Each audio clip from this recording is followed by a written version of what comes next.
Čau, foršiem! Šodienas video gribējās mazliet padalīties tajā priekā par kvantu dziedināšanu. Un tie, kas ir bijuši mani klienti vai mani kolēģi klienti, viņi jau ļoti labi zina, kā tas notiek.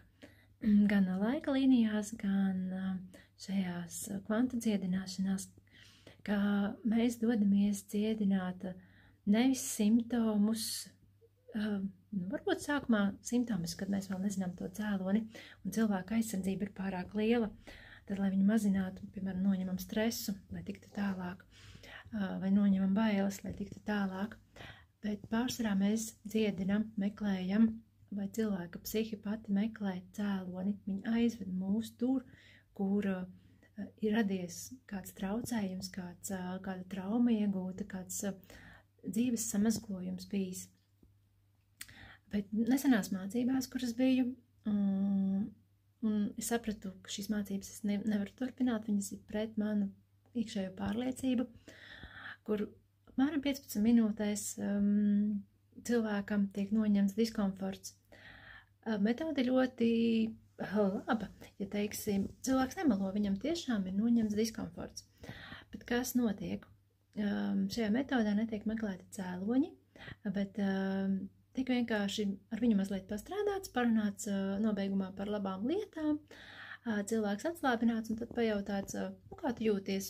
Un, protams, ka viņš tad jūtas labāk nekā pirms tam. Ja viņš ir runājis par labām lietām, viņš ir parunājis, dzirdējis stāstus par skaistiem dabas skatiem, ceļojumiem vai tādām dzirdējis speciāli sastrukturētu tādu runu, kurā paceļ gara stāvokli, respektīvi šajā metodē runā samazināja diskomfortu.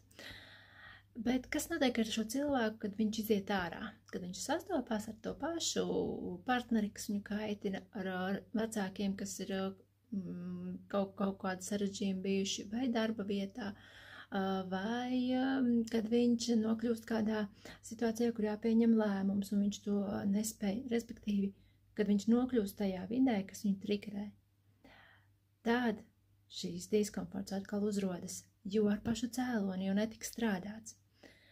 Un tad šis cilvēks, viņš atkal skrien pie šī brīnuma doktora pēdiņās, un viņš atkal viņam pastāsta kādu labu stāstu, liek atcerēties labu atmiņu, un it kā viss atkal ir kārtībā līdz nākamajam trigerēšanas brīdim.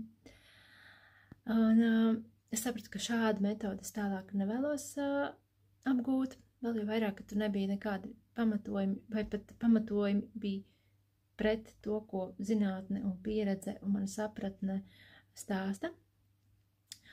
Un es atgriezos atkal pie tās domas, cik fēna metode ir laika līnijas un šī kvantu dziedināšana, kā es viņu vieglāk saku par kvantu dziedināšanu, ka mēs pavadām cilvēku uz to mirkli, kad viņš ir ieguvis kādu samazglojumu, traumu, un, ja mēs par to runājam, jo šo dziedināšanu, kvantu dziedināšanas metodes izmantoja arī vienkārši, ka cilvēks dodas uz nākotni un grib iegūt kādu talantu, ja, kur vēl nav, kur nenotiek kāda sarežģījuma, vienkārši šis video vairāk ir tieši par šīm traumatiskajiem mirkļiem.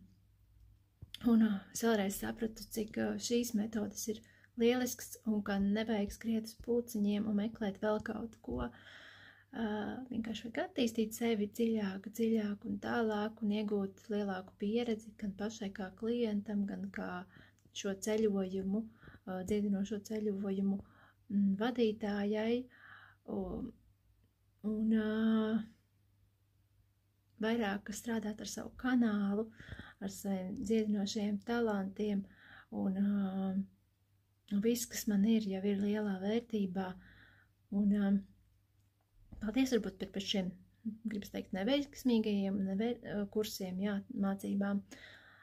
Tiem mani atved atpakaļ pie manām saknēm un manām pamatvērtībām, jo man patīk varbūt grūtāks ceļš, tās nav 15 minūtes, tās pat ir līdz 4 stundām, tad tik daudz es varu izturēt šobrīd, daudz maz komfortabli. Bet ir dziļi, pamatīgi, tā, lai rezultāts arī ikdienā, nevis tikai kamēr tu sēdi kabinetā pie pēdiņās brīnumārsta. Tālūk, tāds man fiksais video, lai jums foršs diena, foršs nedēļa un dzīvojam ar kaifu. Atā!